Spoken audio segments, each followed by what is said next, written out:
Mas vamos lá. Diz assim, verso 29. Logo em seguida, a tribulação daqueles dias, o sol se escurecerá e a lua não dará a sua claridade. Então nós sabemos que aqui está falando da volta de Cristo, né? E as estrelas cairão do firmamento e os poderes do céu serão abalados. Então, né, aparecerá no céu o sinal do Filho do Homem, e todos os povos da terra se lamentarão e verão o Filho do Homem vindo sobre as nuvens do céu com poder e muita glória. E ele enviará os seus anjos com grande clangor de trombetas, os quais reunirão os seus escolhidos dos quatro ventos de uma e outra extremidade dos céus. Né? Então você vê aqui que é um texto claríssimo da volta do Senhor Jesus. Mas muitas vezes nós olhamos apenas para esse texto, e quando nós olhamos apenas para esse texto, a gente tem uma ideia um pouco vaga da volta do Senhor Jesus. Muitos pontos que a gente não sabe ainda, só por esse texto fica um pouco difícil de entender. Mas quando a gente começa a fazer uma viagem pela Escritura, e a gente começa a pegar outros textos que são importantes, que se somam a esse, como nós vamos ver, a gente vai começar a perceber umas coisas que muitas vezes a gente não percebe. Os irmãos querem acrescentar alguma coisa antes de eu passar para outro texto? Quando a gente olha para as Escrituras, esse texto ele é claramente um texto que está falando sobre a vinda de Jesus, tá? A vinda de Jesus. A gente não tem dúvida sobre isso. Mas a questão é que quando eu vejo esse texto falando sobre a vinda de Jesus, a gente tem todos os elementos ali. Por exemplo, tem toque de trombeta, tem nuvem, tem anjos ali, arcanjos, recolhendo os eleitos dos quatro ventos. Tudo aqui aponta para a vinda de Jesus. Mas é interessante que esse texto ele diz que quando Jesus vem, ele vem com poder e grande glória, tá? Então eu acho que aqui nesse texto, quando fala de poder e grande glória, a gente já tem aqui algo para, pelo menos, começar a meditar. Que glória é essa? Perfeito. Você ia falar, irmão Elber, né? Sim, perfeito. E também esse texto aqui, né, a gente vê que ele está fazendo ligação total com o sexto selo, né? Você vai ver no sexto selo acontecendo todos esses eventos, o sol se escurecendo, a lua não dando sua luz, as estrelas sendo abaladas, né? E a gente vê ali que o sexto e o sétimo selo estão ligados com o dia da expiação. Então a gente vê que a volta de Cristo, com esse poder e grande glória, está também nos relacionando com o dia da expiação, né? O interessante é que quando a gente olha aqui que fala dos sinais, né? Você vê que os poderes do céu estão sendo abalados, as estrelas estão caindo do céu, o sol não está dando a sua claridade e uma série de coisas. Olha que interessante, quando a gente olha para a Escritura, nos profetas, constantemente Deus ele contendia com o povo, dizendo que o povo estava constantemente adorando as estrelas, o sol, a lua e tudo mais. Então Deus está mostrando que naquele dia apenas o Senhor é exaltado, né? Deus está mostrando que naquele dia apenas o Senhor vai ser exaltado e ele vai o quê? Desfazer a glória dessas coisas para mostrar que apenas a glória dele. Porque as pessoas estavam constantemente adorando essas coisas e Deus está mostrando, olha, isso aqui não era nada. E aí elas vão estar sendo o quê? Perdendo o seu poder, perdendo o seu brilho. Então, para nós continuarmos aqui, irmão, eu quero mostrar um texto aqui para os irmãos que ele complementa esse, né? Nós vimos ali que as estrelas estão caindo do firmamento e uma série de coisas. Então, vamos olhar para Isaías, irmãos. Isaías 34, a partir do verso 4. Vamos olhar assim. Um pouquinho, vamos do verso 2, tá? Vamos do verso 2. Olha só, você está vendo um complemento aqui da vinda do Senhor que vai aparecer aqui. Então, Mateus 24, a partir do verso 29, mais ou menos, você vê até o verso 31, e depois você soma com Isaías 34, depois nós vamos fazer mais uma soma ainda, que vai dizer assim: porque a indignação do Senhor está contra todas as nações, né? E o seu furor contra todo o exército delas, e ele a destinou para a destruição e as entregou para a matança, por causa, né, Armagedon, uma série de coisas que vai acontecer. E os seus mortos serão lançados fora, e dos seus cadáveres subirá o mau cheiro, e do sangue deles os montes se inundarão. Aí vai vir aqui a ligação, né? E todo o exército do céu se dissolverá, e os céus se enrolarão como um pergaminho, e todo o seu exército cairá como a folha da vide e a folha da figueira. Então você percebe aqui que todo o exército do céu se dissolverá. Então esse exército dos céus aqui, irmão, está falando justamente daquilo que nós vimos lá em Mateus 24, que as estrelas vão cair, né? Então quando fala aqui, olha que interessante, todo o seu exército cairá, é as estrelas que vão cair. Como cai a folha da vide e a folha da figueira, tá? Então você tem um link aqui, irmãos. Esse link está nos ligando com Mateus 24 e tem mais um texto que eu vou ligar para os irmãos. E tem vários outros textos dos profetas que não daria tempo da gente ligar com todos. Mas aqui você já consegue fazer. Então se você pegar Mateus 24, você tem que obrigatoriamente ler com Isaías 34, né? E com mais alguns textos que nós vamos citar. Vocês querem falar mais alguma coisa, irmãos, para a gente poder avançar para o próximo texto? É só importante ressaltar que na volta do Senhor vai ter um contexto de livramento e também um contexto de ira. E nesse meio de Isaías, se a gente continua lendo, a partir do versículo 5, ele vai dizer lá, porque a minha espada se embriagou, eis que para exercer juízo.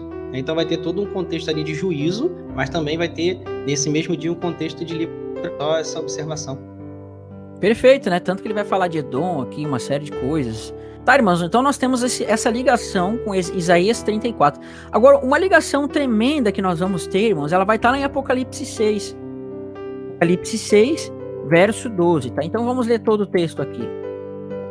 Diz assim, olha que interessante, tá? Então Apocalipse 6, verso 12 até o verso 19, tratando do contexto justamente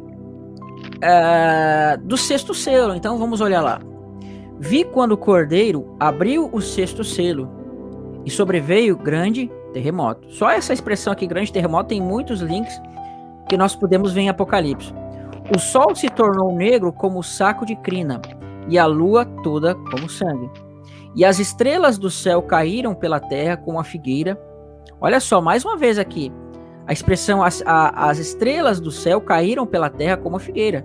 Mesma coisa que vai aparecer em Isaías 34, ligação também com Mateus 24. Quando abalada por vento forte, deixa cair os seus figos verdes.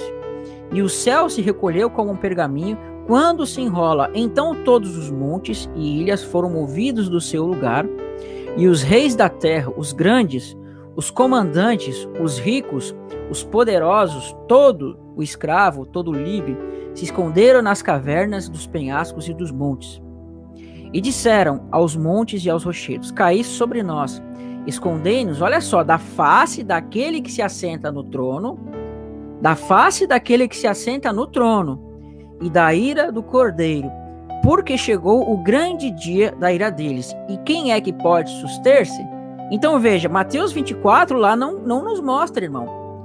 Mas aqui no sexto selo, ligado com Isaías 34, você vai ver um contexto onde chegou a ira do Senhor, né? Então, sabe, hoje as pessoas têm aquele pensamento que Jesus Cristo vai vir, vai ficar as roupas no chão e acabou, e por aí. Mas quando você começa a fazer as somas, irmãos, a gente percebe que tem muito mais coisas. E uma dessas coisas é o quê? Chegou o grande dia da ira deles. E quem pode suster-se? Né? Então esse texto aqui é tremendo para a gente fazer mais acréscimos aqui. Então, uma coisa interessante que quando a gente lê esse texto diversas vezes, a gente esquece, né? Ou às vezes não repara, a gente fica meio com a visão viciada e a gente não percebe que a ira tem que se esconder da face daquele que se assenta do trono e da ira do Cordeiro. E o verso 17 vai falar porque chegou o grande dia da ira deles. Então você vê que vai ter um assentado no trono e a ira do Cordeiro ocorrendo ao mesmo tempo. Então a gente consegue ver ali, né, a gente tem um deslumbre de Cristo, a ira de Cristo, e mais o que está assentado no trono juntos, não separados, mas ocorrendo ali no mesmo momento. O irmão Tiago Tis ia falar alguma coisa? Pode falar, irmão. Sim. O que eu ia dizer, na verdade, tá? É legal essa conexão, eu até nem quis comentar antes, porque esses textos, eles estão se conectando como se fossem quebra-cabeças para nos montar uma imagem do todo, né? Então, quando a gente olha Mateus 24, o que Mateus 24 está relatando? A vinda de Jesus. Os discípulos perguntaram, Senhor, quais são os sinais da tua vinda? E aí Jesus vai listar ali várias coisas que estariam presentes nos dias dos apóstolos, coisas que aconteceriam no decorrer da história, mas ainda não era o fim. Mas daí ele vai falar de sinais que antecedem a vinda. E ele diz, imediatamente após, né? Não, para esse lado, após a tribulação daqueles dias, o sol escurecerá, a lua não dará claridade, os poderes do céu serão abalados, então se verá, olha uma vinda visível, então se verá o Filho do Homem vindo sobre as nuvens com poder e grande glória. Então, Jesus fala dos sinais que antecederiam a sua vinda, sinais do sol, na lua, nas estrelas, os poderes do céu sendo abalados. Só que esses mesmos sinais são os sinais que estão lá em Apocalipse 6. O sol ficando como tecido de crina negra, as estrelas caindo como quem balança uma figueira, né? Figos verdes caindo, o céu se recolhendo como pergaminho. Então todos esses sinais estão ali. Só que olha a conexão, que lindo que é quando você começa a conectar pecinha por pecinha. Essa mesma profecia do sexto selo é Isaías 34, que fala das mesmas coisas, o céu se recolhendo como pergaminho. E só que o detalhe, olha só, Isaías 34 tem um acréscimo. Diz que é o momento em que o Senhor vem para executar juízo sobre as nações, vem com a sua espada desembainhada, vem ali como diz ali, para executar a ira. Então a espada vai estar embanhada em sangue e gordura. E diz que o sangue escorre pelos riachos de Edom, né? Então, você vê ali todos os detalhes. Mateus 24 conectado com o sexto selo conectado com Isaías 34. Se a gente quiser, isso dá uma cascata de conexão, porque Isaías 34 conecta com Isaías 50, né?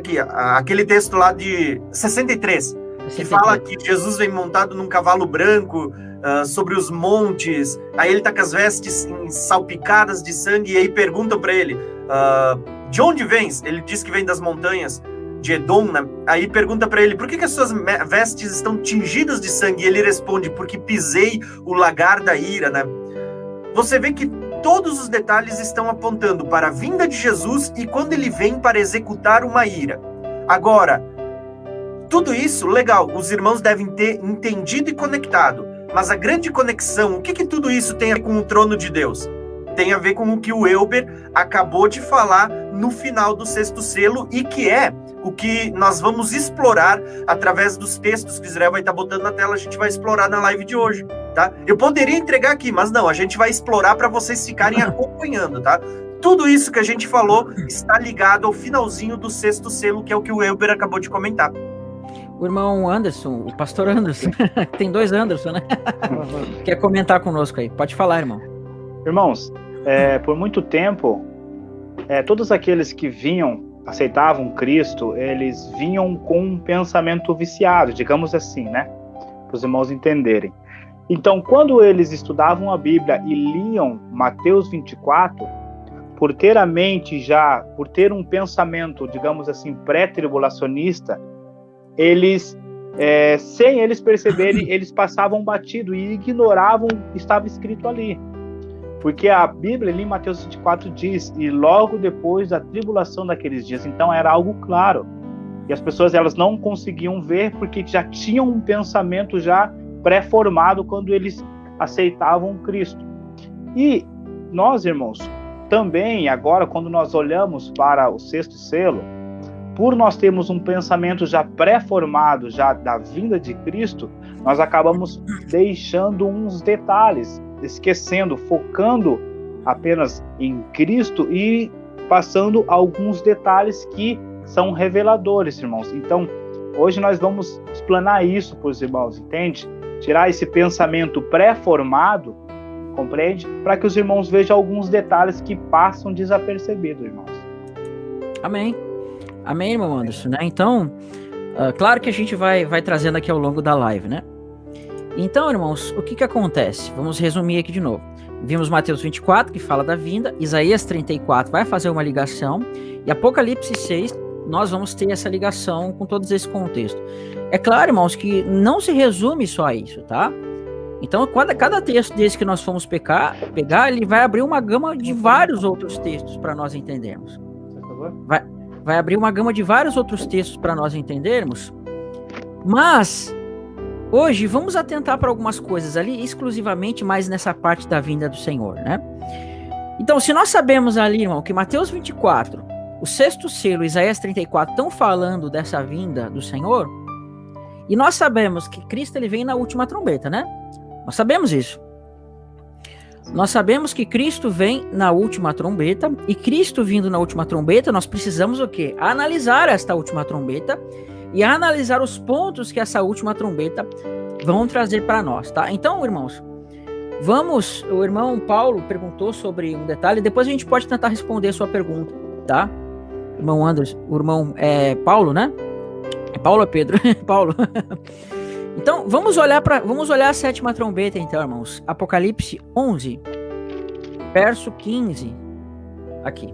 Esse negocinho que é difícil de mexer. Olha lá, diz assim: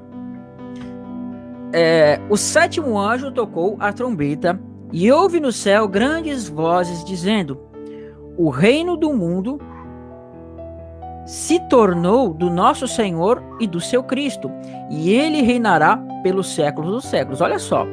O reino do mundo se tornou do nosso Senhor e do seu Cristo, e ele reinará pelos séculos dos séculos. E os 24 anciões que se encontram sentados no seu trono diante de Deus, prostraram-se sobre o seu rosto e adoraram a Deus, dizendo: graças te damos, Senhor Deus Todo-Poderoso. Senhor Deus Todo-Poderoso, que és e que eras, e porque assumiste o teu grande poder e passaste a reinar. Irmãos, mas não é que és e que eras e que há de vir? Só que o interessante é que está dizendo que és e que eras. Por quê? Porque nós estamos na 7ª trombeta, e na 7ª trombeta é o momento que o Senhor está vindo. Por isso que ele não fala que és, que eras, que há de vir, porque o que há de vir está se cumprindo aqui. Levando em consideração que algumas versões do texto majoritário vai estar que és, que era e que há de vir, tá? Mas é uma variação de versão. Mas as versões mais antigas está aqui o texto que és e que eras. Mas aí um outro assunto.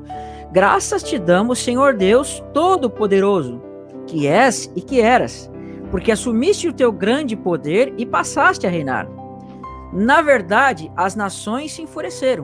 Chegou, porém, o tempo da tua ira. O que está acontecendo lá, irmãos, no 6º selo? Os sinais da vinda de Jesus. E fala da ira daquele que está no trono e da ira do Cordeiro. Então percebe que é a mesma coisa aqui? É isso e aí. o tempo determinado de serem julgados os mortos para se dar o galardão aos teus servos, os profetas, aos que temem o teu nome, e tanto os pequenos quanto os grandes, para destruires os que destroem a terra. Mas agora é no verso 19 que eu quero frisar aqui, tá? Abriu-se então o santuário de Deus, olha só. Vê, na 7ª trombeta está enfatizando o santuário de Deus. Abriu-se então o santuário de Deus que se acha no céu, e foi vista a arca da aliança no santuário. E sobrevieram relâmpagos, vozes, trovões, terremotos e grande saraivadas. Então aqui, irmãos, nós vamos frisar aqui em santuário do Senhor e arca da aliança. Então olha só que tremendo. Irmãos, deixa eu falar aqui, depois algum irmão vai comentar também. Irmãos, acho que todos aqui sabem, né? Qual era o lugar mais santo que existia na primeira aliança? O lugar mais santo que existia no tabernáculo da primeira aliança era justamente aonde era o santo dos santos, aonde estava a arca da aliança. E a arca da aliança, irmão, era o objeto mais santo que existia no contexto da primeira aliança.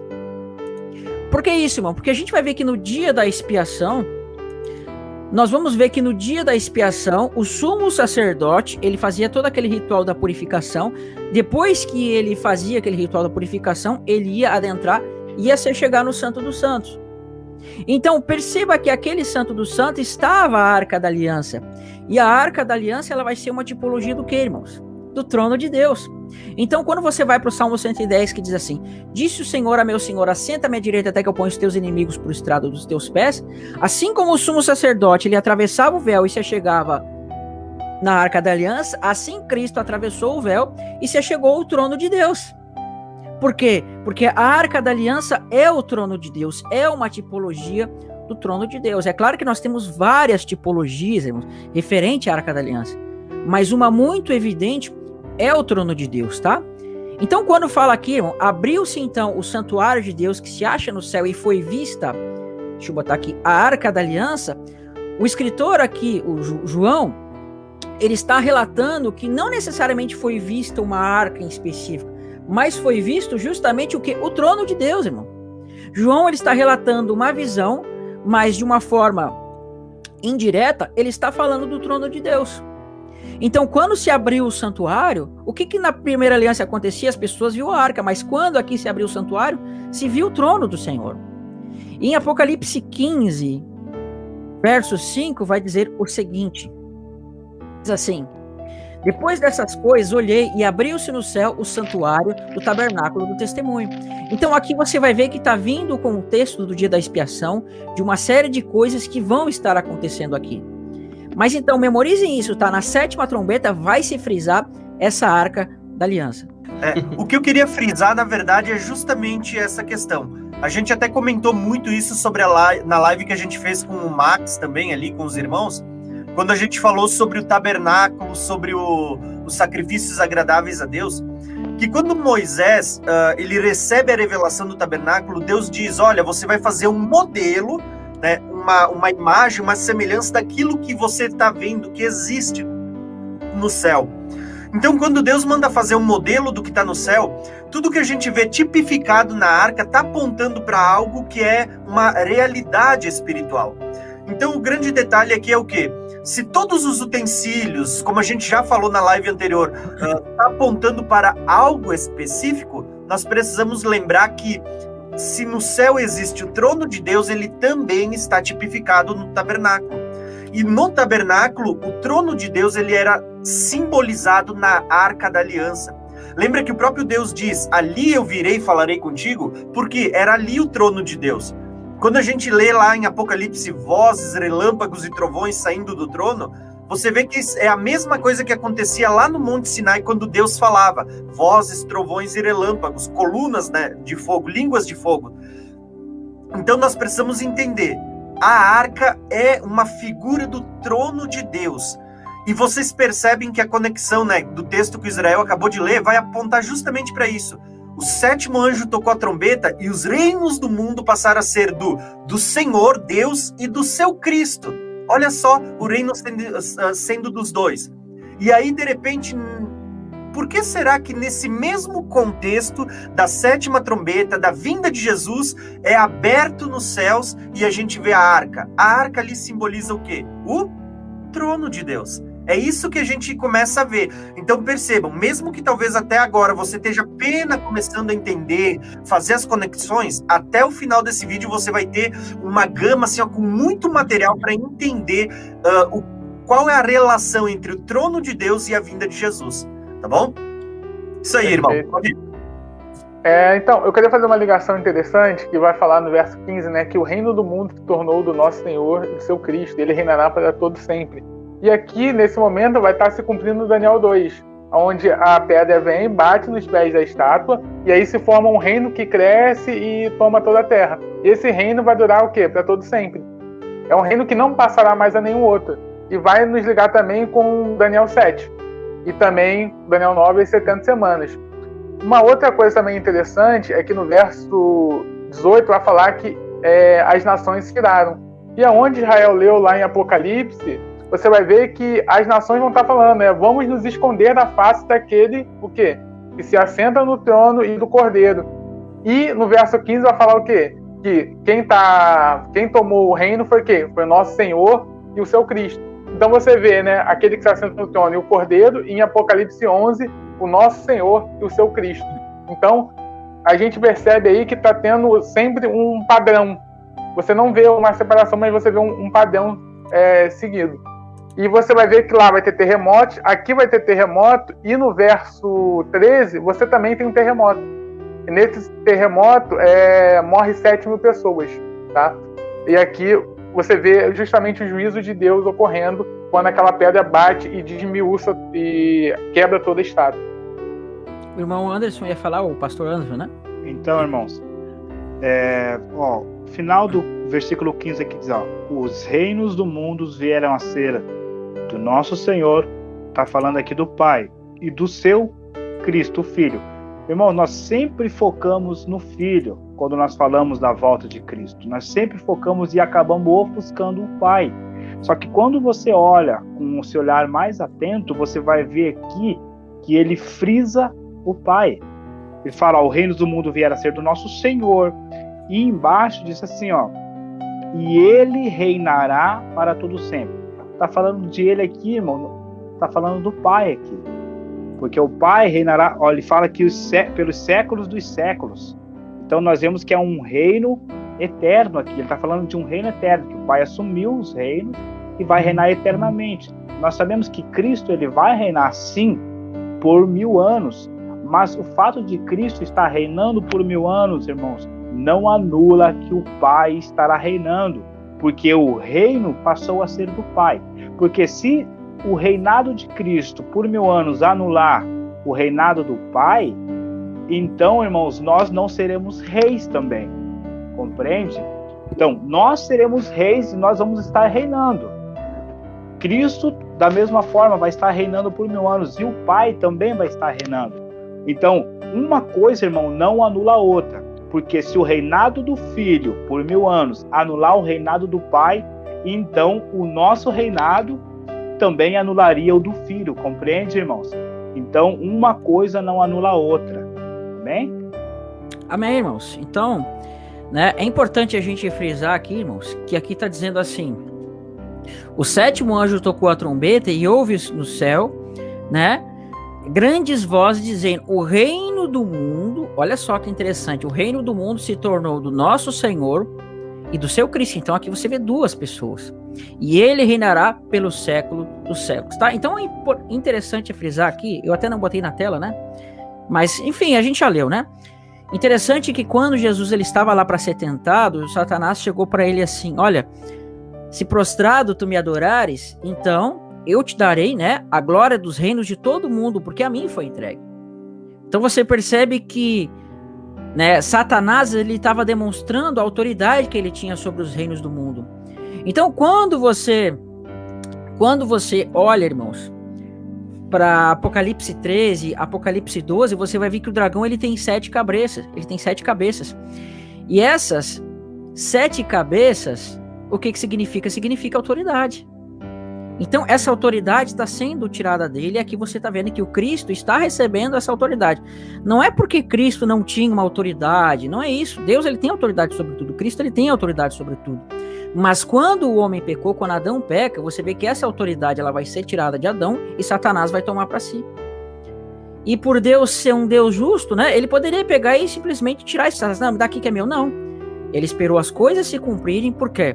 Porque a autoridade dos reinos do mundo ela foi dada para Satanás por causa do pecado. Então é somente pelo vencimento do pecado que isso vai ser tomado. E lá em Levítico 25 vai dizer assim, a terra não se venderá perpetuamente, porque toda a terra é do Senhor, né? Mas em toda a terra se proclamará libertação e resgate. Porque Deus estava mostrando que ainda que a terra um dia foi entregue para o inimigo por causa do pecado, ela não foi vendida para sempre. Mas um dia Deus ia restaurar isso. Um dia Deus ia restaurar e aquilo que era para ser no princípio ia ser no final. Então aí vai se cumprir o verdadeiro jubileu de Deus. Amém? Então nós frisamos aqui a Arca da Aliança, tá? E a gente vai começar a entender aqui ao longo do estudo aí, tá bom?